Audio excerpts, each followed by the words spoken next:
feet in the box. And continues. That's the fight. Mayweather, man. I think Floyd Mayweather is one of the best fighters to look at and study. He is a phenomenal boxer. He won't get the flowers he deserves till he's no longer here.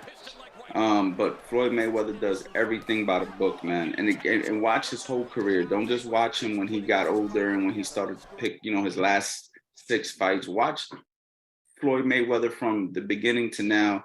Study his skill set, and you'll see a guy that could do it all. A guy that could fight in the pocket, a guy who could box from the outside, a guy who could shoulder roll, a guy who slips punches, a guy who stays calm under pressure, a guy who has dealt with many different styles.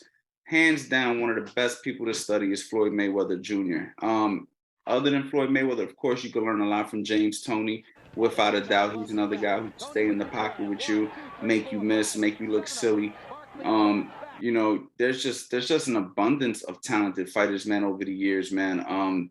But for me, guys that have that shoulder roll slick style, Toney, Floyd Mayweather.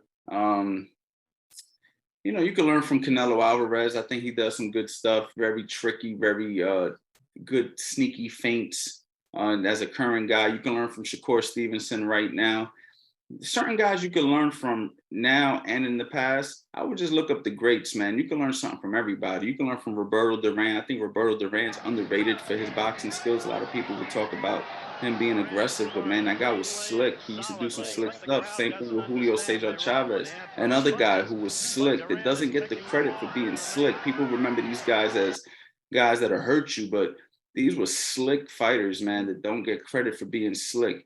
You can learn from Winky Wright, man, how to keep your hands up, elbows in, and lean from shots and win a world title. You can learn from Roy Jones Jr., man, one of my favorites to watch throw the right hand lead. He used to shoot that right hand lead, and he used to roll out, and he used to pop shot. You can learn how to pop shot from Roy. You know what I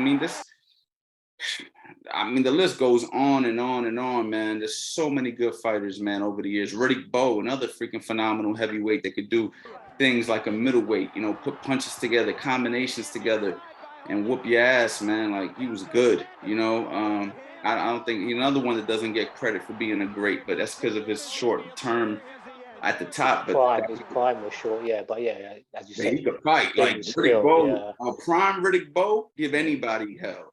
Anybody in history hell, Yeah, he was my favorite fighter of the 90s. He was Riddick Bowe. I used to get up in the night and watch him fight.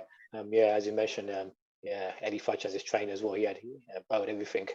Yeah, I used to love Erik Morales. Erik Morales, another guy that you can learn from. Erik Morales, super slick, super intelligent fighter. I think that he's another one that people will forget about.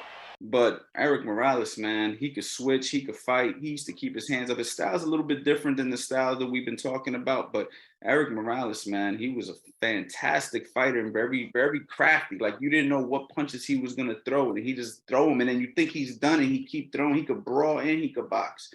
So I liked Erik Morales as well. So there was a lot of good guys over the years, man. So many that if I could sit here and give you a book, man, study them all, because you can learn something from everybody. Study them all. That's my best advice.